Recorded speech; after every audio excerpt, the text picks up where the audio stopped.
नमस्कार दोस्तों, अगर आप हमारे इस चैनल में पहला बार आए हैं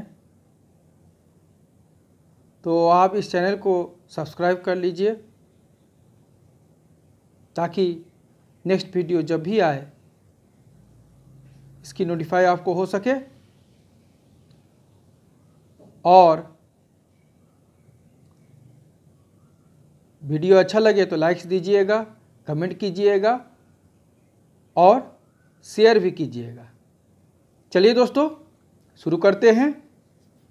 आज का बीएड सिलेबस का टॉपिक है relation of education and psychology, शिक्षा तथा मनोविज्ञान का संबंध।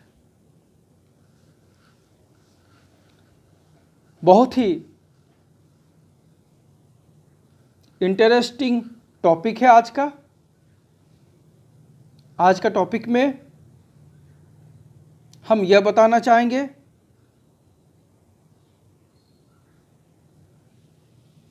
कि शिक्षा तथा मनोविज्ञान का अटूट संबंध होता है। कोई भी बालक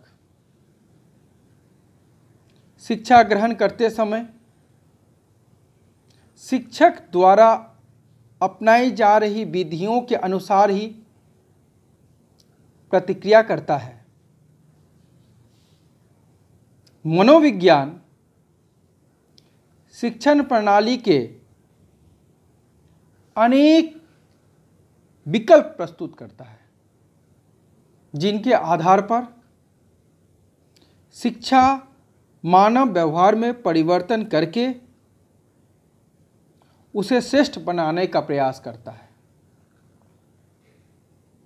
मनोविज्ञान में मानव व्यवहार का अध्ययन किया जाता है।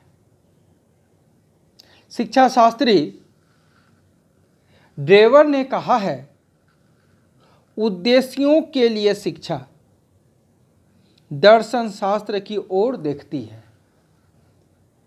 क्या बोले दोस्तों? उद्देश्यों के लिए शिक्षा दर्शन शास्त्र की ओर देखती है और शिक्षण विधियों के लिए वो मनोविज्ञान को दृष्टिगत करती है।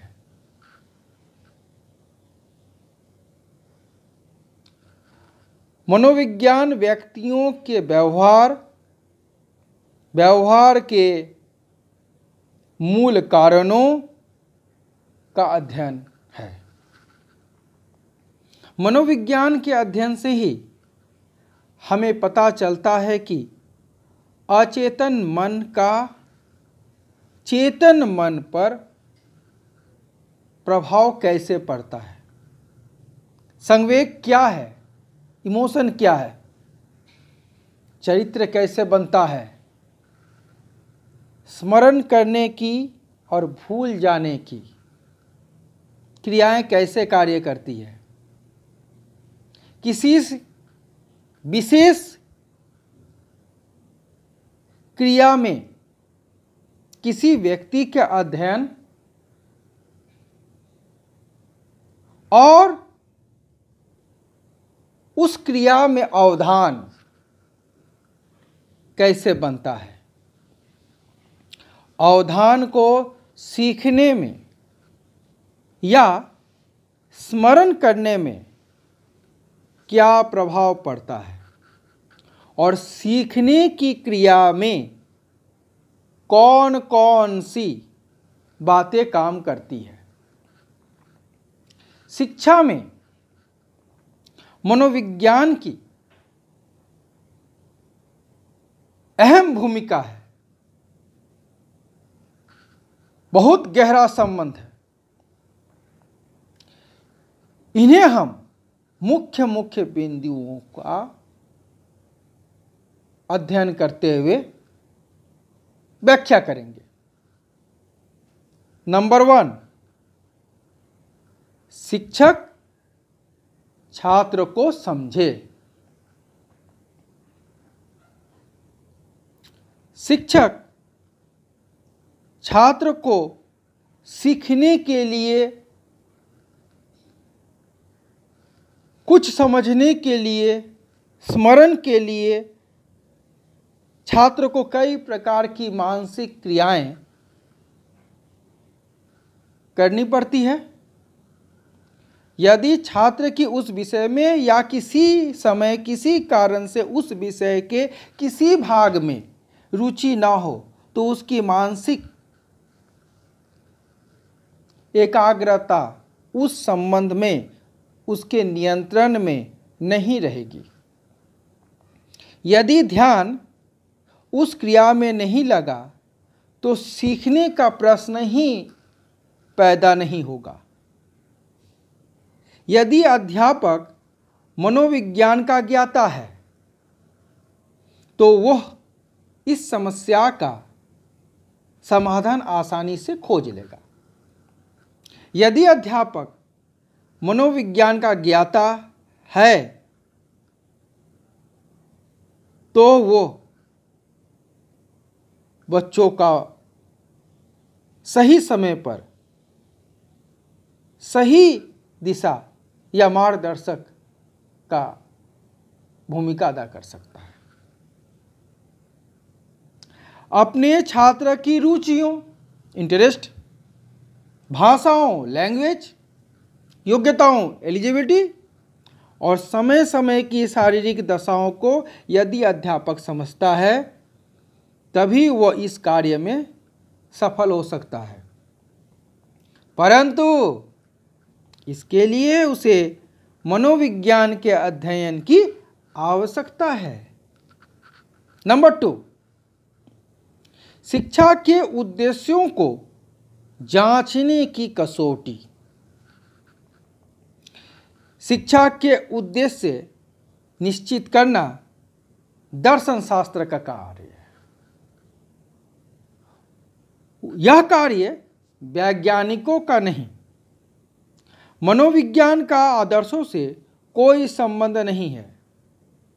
मनोविज्ञान के क्षेत्र में अच्छाई और बुराई का अध्ययन करते समय एक जैसी रुचि दिखाई देती है। एक मनोविज्ञान के लिए किसी भ्रष्ट दिवालिया का या किसी दुर्दांत अपराधी का अध्ययन उतना ही महत्व रखता है जितना किसी महान नेता या महान वैज्ञानिक का। इसके विपरीत शिक्षा एक सामाजिक विषय है। इसका सीधा संबंध आदर्शों एवं उद्देश्यों से है। आदर्श और उद्देश्य दार्शनिक विद्वान बताते हैं, परंतु इन आदर्शों और उद्देश्यों की सार्थकता सिद्ध करना मनोवैज्ञानिकों का कार्य है। नंबर 3, तीसरा, शिक्षण पद्धतियों और मनोविज्ञान।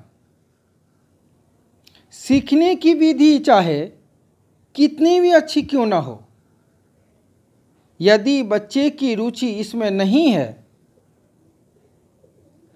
तो सब कुछ व्यर्थ हो जाएगा। दूसरे सीखने का संबंध व्यक्ति की मानसिक शक्तियों से है।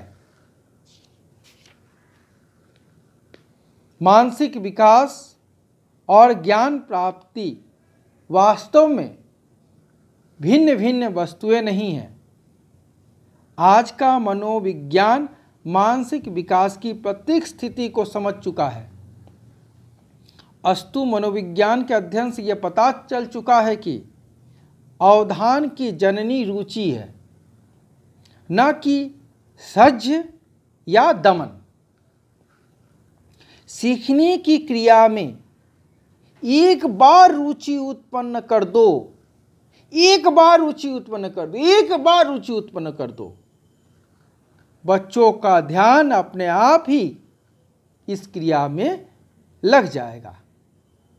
छात्रों को लेकर अध्यापकों की अनेक समस्याएं हैं, जैसे बच्चे पाठ को शीघ्र याद करें, उन्हें थकान ना हो, पाठ को कैसे रोचक बनाया जाए, कम से कम समय में अधिकाधिक कार्य कैसे हो, अनुमान कैसे रहे। मनोविज्ञान का अध्ययन इन सभी समस्याओं को हल करने में सहायता प्रदान करता है। नंबर 4,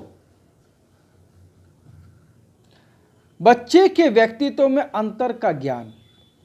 प्रत्येक व्यक्ति या बालक अलग अलग रुचि होती है। मनोविज्ञान के अध्ययन से ही हमें यह पता चलता है कि कोई दो व्यक्ति मानसिक रूप से एक जैसे नहीं होते। कोई बालक मंदबुद्धि होता है तो कोई प्रतिभाशाली है। कोई सामान्य कार्यों तक सीमित होता है तो कोई आईएएस, डॉक्टर, इंजीनियर, शासक और कलाकार बनता है। किसी भी उद्योग या व्यवसाय में रुचि होती है तो किसी को वैज्ञानिक या सैनिक बनने में। अध्यापक को यह अंतर मनोविज्ञान के द्वारा समझ में आता है। नंबर 5, बच्चे का विकास और बदलती मानसिक अवस्थाएं। शारीरिक विकास के साथ बच्चों की मानसिक अवस्था में परिवर्तन आता रहता है। इसीलिए शैशवावस्था, किशोरावस्था, यौवनावस्था और वृद्धावस्था के विचार भिन्न भिन्न होते हैं। परंतु मनोविज्ञान से अनभिज्ञ अध्यापक बालकों को भी छोटे छोटे मनुष्य समझते हैं और उनसे सारा व्यवहार इसी दृष्टिकोण से करते हैं। वे बच्चे से भी यह आशा करते हैं कि वे भी शिक्षा के द्वारा या डंडे के भय से प्रौढ़ों को भी या पौड़ों की भांति व्यवहार करेंगे। मनोविज्ञान का अध्ययन हमें यह बताता है कि 6 वर्ष के बालक और 14 वर्ष के किशोर तथा एक प्रौढ़ व्यक्ति की मानसिक दशा में बहुत अंतर होता है। मनोविज्ञान द्वारा हमें यह पता चलता है कि छात्रों के शिक्षा विधियां, समय विभाग चक्र की रचना के सिद्धांत, खेलों की योजनाएं, पढ़ने वाले विषय उनकी बदलती हुई शारीरिक तथा मानसिक अवस्था के अनुसार बदलते रहते हैं। नंबर 6, स्कूल के अनुशासन में सुधार। मनोविज्ञान के अध्ययन द्वारा हमें यह पता चलता है कि प्रत्येक प्रकार के व्यवहार की तह में कुछ मानसिक शक्तियां होती है। इन शक्तियों का मूल स्थान अचेतन मन होता है। ये शक्तियां बच्चों की चंचलता का मूल कारण होती है। इन्हीं शक्तियों के कारण कई बालक उपद्रव करते हैं। इनका दमन करना ऐसा है जैसे कुत्ते को संदूक में बंद करना। कुत्ते को पालने से कई उपयोगी कार्य करेगा, परंतु बंद करने से कुत्ता मर जाएगा और कुत्ते के मरने के बाद बदबू देगा और उस कुत्ते को फेंक देना होगा। दूसरे, बच्चे की ये शक्तियां नदी के समान होती है। नदी को बांध से रोकना प्राचीन तथा मध्यकालीन शिक्षा प्रणाली है, परंतु नदी के प्रवाह को अन्य दिशा में बदलना आधुनिक प्रणाली है। बांध जबरदस्ती का कार्य है, जबकि बाढ़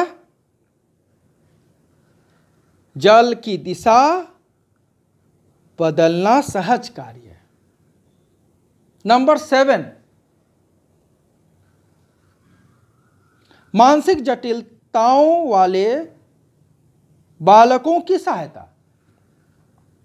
मनोविज्ञान की सहायता से बालकों की मानसिक जटिलताओं को दूर किया जा सकता है। नंबर 8, अध्यापक के दृष्टिकोण में परिवर्तन। मनोविज्ञान के अध्ययन द्वारा अध्यापक का दृष्टिकोण बदल जाता है। वो बच्चों के लिए जेल के अध्यक्ष जैसा नहीं रहता, बल्कि एक बागीची या फुलवारी का माली जैसा बन जाता है। उसे प्रत्येक बच्चा एक फूल का पौधा दिखाई देता है। वो चाहता है कि प्रत्येक पौधे से जल्दी सुंदर तथा सुगंधित फूल निकले। इसके साथ ही वो यह भी जानता है कि एक बुद्धिमान माली खींचकर पौधों को पीटता नहीं है और न ही वो धमकाता है, बल्कि वो अच्छे से अच्छे वातावरण उनके लिए खाद, जल तथा प्रकाश का प्रबंध करता है, उन्हें गर्मी तथा सर्दी से बचाता है और पशुओं से उनकी रक्षा भी करता है। इस प्रकार प्रेम और धैर्य से एक कुशल अध्यापक बच्चों के सर्वांगीण विकास की योजना बनाता है। यह सब मनोविज्ञान के अध्ययन से ही संभव है। 9वां, मनोविज्ञान माप यंत्र। बच्चों की बुद्धि लब्धि प्राप्त करके किशोरों की रुचियों के अनुसार उन्हें विषय चुनने का सुझाव दिया जा सकता है। नंबर 10, अध्यापक के स्व-विकास तथा सुधार के लिए आवश्यक। हमारे देश में पागलखाने कहीं कहीं हैं, परंतु मानसिक रोगों के लिए चिकित्सालयों का नितांत अभाव है। परंतु यह संभव है कि बहुत से अध्यापक भी मानसिक तौर पर स्वस्थ न हो। आर्य डेविस के शब्दों में कहा जा सकता है, मनोविज्ञान ने छात्रों की क्षमताओं का विश्लेषण करके शिक्षा को विशिष्ट योगदान दिया है। नमस्कार, जय मां Saraswati. Best of luck, plan your work and work out your plan.